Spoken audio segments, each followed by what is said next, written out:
In the ancient land of Uzi lived Job, a man upright and devoted to God, blessed with family, wealth, and honor. His herds roamed freely, his fields flourished, and his household mirrored the peace of a life favored by God. Inside his home, joy and order filled every corner, a reflection of his steadfast devotion. Job rose early to offer burnt offerings for his children, saying in his heart, "Perhaps they have sinned in their thoughts," demonstrating his reverence for God.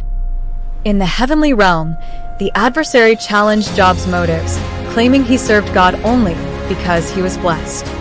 Permission was given to test him, and the first shadows of calamity began to drift toward his peaceful life. Messengers arrived with shattering news, raiders, fire from the sky, and violent attacks devoured his possessions. The fields and herds that once symbolized God's blessing lay destroyed in a single day.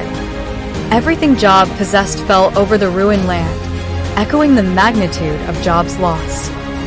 Thieves and raiders broke into the herd, scattering all the wealth that Job had possessed. Then came the darkest report. A great wind had struck the house where his children feasted, and none survived.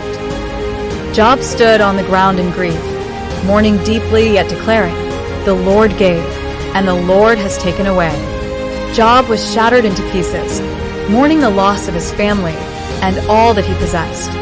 A second test came, and painful sores covered his body from head to toe, draining his strength. He sat among the ashes, scraping his wounds with broken pottery, worn and weakened. His wife, overwhelmed by despair, cried out, "Do you still hold fast your integrity? Curse God and die." But Job replied, "Shall we accept good from God and not trouble?"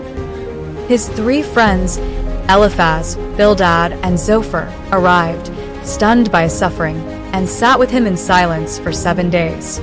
The silence grew heavy as they watched the depth of his pain. Seeing his anguish, they struggled with what to say, shaken by his transformation.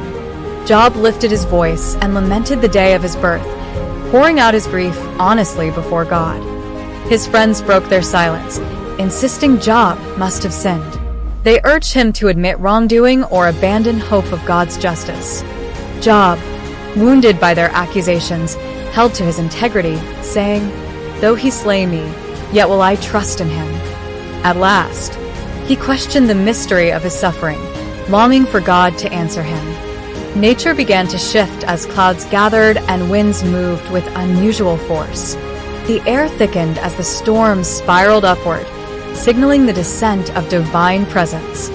Then the Lord spoke to Job out of the storm. He said, "Who is this that obscures my plans with words without knowledge? Brace yourself like a man. I will question you, and you shall answer me. Where were you when I laid the earth's foundation? Tell me if you understand. Who marked off its dimensions? Surely you know. Who stretched a measuring line across it? On what were its footings set? Or who laid its cornerstone, while the morning stars sang together and all the angels shouted for joy? Who shut up the sea behind doors when it burst forth from the womb?